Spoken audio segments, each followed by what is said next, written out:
from 78 Productions, and I have with me ProChurchTools.com. Brady, would you want to introduce yourself just a little bit for those that might not necessarily know you?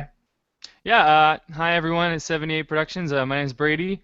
I run an online blog called Pro Church Tools, basically teaching and training churches how to use media in their church. Maybe you're a small church, maybe they don't have a lot of money, but using all the resources you have and not sucking at it, I suppose. So we have one of the interesting things about networking online is you always meet new people, interesting people, a lot of varying backgrounds. And so Brady, from my understanding, you have a great understanding of everything that's media as far as fonts and video announcements and all these different things. And you just recently come on the scene with your new website, right? I've been the media director at my church for several years now, and I was getting hired and contracted by other churches to do some media work for them, and I had to learn everything myself from the ground up without any formal training. It's all self-taught, and it wasn't so difficult, but I had to do it all through a secular training and secular website. So I thought, what if I created a site that could teach other people that to do the same thing I did? Because I'm really not that special. It just took a couple years. So I think really any church with the motivation can do it. It's just they need the right training, and so that's what I'm trying to do with Pro Church Tools. Hopefully you can cut out a little bit of the searching and streamline the process for them, right? Yeah, absolutely. Very cool. So one of the things that you are really invested in, I really want to highlight with this, is the video announcements of how do churches use video announcements well. And I think that from a large church standpoint, they probably have a staff person dedicated to something like this, that they have probably an entire degree behind them as far as being able to understand what they're doing with the software and production value and all this stuff. But what about for a church that doesn't have the buy-in of it yet, maybe don't have the resources, they're just creating something like this from the ground up? What would be a good presentation for someone to have a buy-in process? So someone has the vision for video announcements. How would you coach them to have buy-in for their entire church to do video announcements? Well, I'm actually not from a big church at all. I come from a church plant of less than 100 people. So, we're only like a 6-month-old church. We're just a plant off of our other church. And so we don't have, a lot of money at all. All our pastors are working pastors, are not even on staff. And so, but we do video announcements every single week. So I think no matter what the size of your church, you can do this. The first thing I think of is like every service I think I've been to, there's probably 3 major parts of each service. You have your worship, you have announcements, and you have a message. In some capacity, each service consists of at least those 3 elements. And when I think of like probably the most neglected of those elements, it's definitely announcements. You have churches have worship pastors, you have obviously speaking pastors, but I don't think I've ever heard of an announcements pastor. Just because it's usually relegated to the associate pastor, and he goes up, and I'm pretty sure it's not on his most important things to do that week, and so they can be sloppy and thrown together, and usually the person that's presenting them, they don't look too excited to be doing them. It's kind of the necessary part of the service that you have to get through. And what I think that video announcements offers is a high energy, exciting, and succinct alternative to that. And so instead of it being maybe sloppy, thrown together last minute, or even if it's well put together, instead of being dull and just the necessary part of the service, video announcements can be high energy. They can have an engaging personality on the screen. You got music in the background, and so you can keep it short, to the point, and you can maximize that necessary part of the service that so many people, put together at the last minute. Sure, and for some reason, I do youth ministry. I've done it for about 10 years, and there's this weird phenomenon with kids where you can have the same set of announcements, the same person delivering it, not doing anything different. There's no editing, there's no fancy graphics, there's nothing, no background music.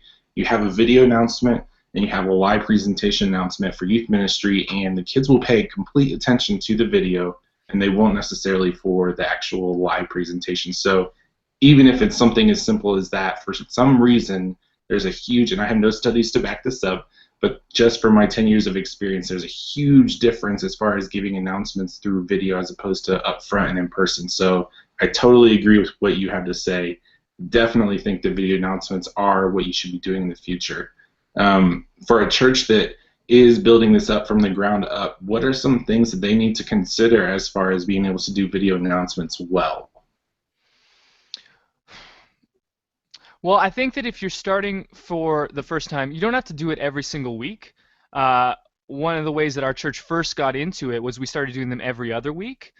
People weren't exactly prepared for the transition of I used to do the announcements, or one of the pastors did, and then suddenly someone was on screen, and so we did kind of a slow transition. And then for the technical side, I mean, you don't really need very much. I mean, the videography market right now is kind of like the photography market was 5 years ago. Now, photography is everywhere. I mean, everyone's a photographer now. And the videography market is starting to see the same thing. Vine and Instagram video, are just kind of becoming very, very popular. And video is becoming very mainstream. And so you can get cameras now that produce, have shot feature films that are only $1,000. You can even get cheaper models than that. And then all you really need is a couple lights. You need a good microphone. That's very important. And so you can get like a complete package to shoot video announcements for under $1,000 easily. And that's if you had nothing. And most churches have a DSLR laying around. They most definitely probably have a microphone of some kind. And you can even make really cheap lights using home hardware stuff if you absolutely needed to. So from the financial side, there's really no more excuse for it being too expensive, because everything is so affordable nowadays, which is great for churches. So Yeah, very cool. And I think that Chip Desard has done a video in the past of talking about just video editing. He talks about just using his iPhone, if that's part of your sell for a church, to be able to just use your iPhone and make sure you capture the audio well, but just have the video, and that might be an initial first step before you actually get the budget to be able to do something like that. And it's just a good first way to integrate well with your church and to hopefully be able to take that next step with a DSLR or something much more capable and user friendly in the whole process. yeah. From your experience, I'm assuming you have probably a whole bag of pro tips for us, but would you be willing to just to share 2 or 3 video announcement tips that people could grasp onto to be able to do video announcements well for the first time? Yeah, sure. I think one of the main benefits of video announcements is that, unlike live announcements, they can get played over and over again. And if you're going to be shooting video announcements, one of the things that you need to be doing is maximizing their visibility. And so instead of just playing them once during the service, make sure they're on the website. Make sure you're sharing them, on your Facebook page and other social media outlets, because this way, one of the great things about video announcements is if someone misses something at church, they don't have to call the church office or go searching through their garbage for that bulletin that they did not keep, and they can just visit the website and they're right there. So make sure that you're definitely posting them online. From technical sides, we found that the best time length for each video is under 3 minutes.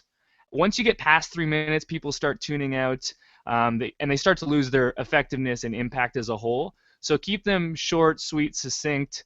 One of the great things about video announcements is if you screwed up the first time, just do another take. And then at the end, you can have a bunch of fun outtakes that everyone enjoys and gets a good laugh at the end. We've enjoyed doing that.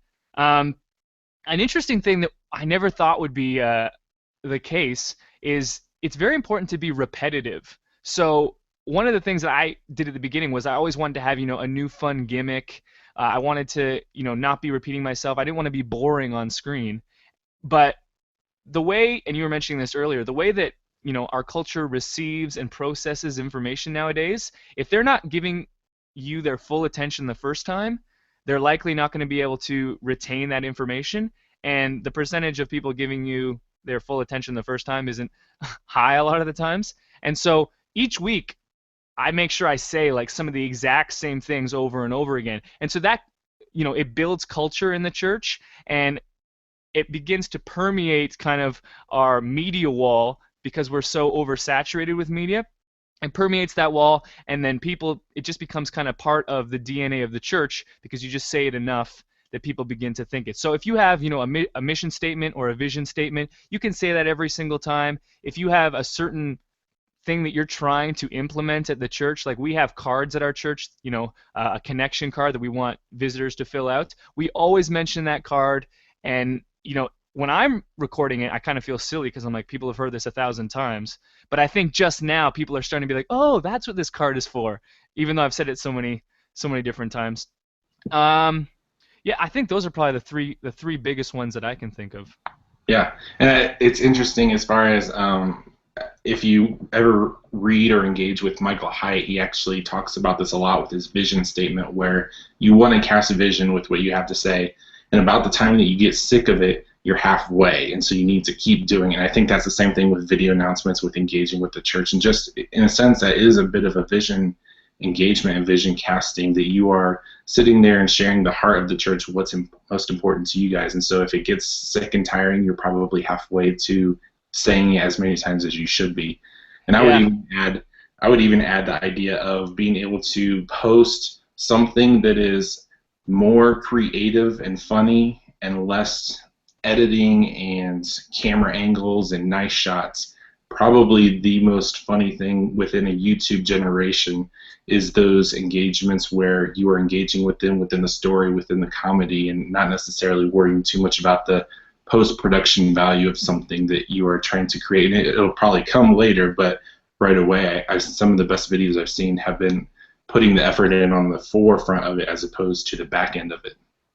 Yeah, I've been talking about that actually a lot on the blog lately. We've just been going through storytelling in video a little bit, and I've worked a lot in video, and I've seen people with huge crews and tens of thousands of dollars worth of equipment, and then I've seen a one-man crew. And one thing that I've learned is that the impact of the video has to do with the story that's being told, and not with the gear and the crew that's being used. So I agree with you 100%. Very cool, and we'll have some of the links to this, some of the stuff that you've been sharing. That's great resources. This is only 15 minutes worth of stuff, but you have probably hours and hours of stuff for them to engage in. One of the things that we always end with is, what is something you are doing online that you would love for people to check out that's either already come out or coming out pretty soon? Well, like I said, the blog is my main source of training for churches. So, teaching churches how to create videos, build websites, tackle social media, all those things. Yeah, there's, close to 100 different posts on there. There's a couple courses. When you become a subscriber of the site, there's a whole pro church toolkit that you get that has ebooks and videos. And the other thing I do is I create video announcements for churches every single week at provideoannouncements.com. Churches all across North America. Sometimes you're not ready to jump into it yourself right away, and if you hire someone else to do it, it's a lot more affordable and easy on the front end. And so I do that for churches as well. Very cool. So I'll have all those links down below. Definitely check them out. And we'd love to hear what you guys have to think. What are some of your best pro tips? What are some of your questions on how to do video announcements well? And just to be able to take a church that has never done them before and to be able to maximize their effort, their energy, their time. So we'd love to hear what you guys have to say. Leave your comments in the post that goes with this video. And we'll talk to you guys next week.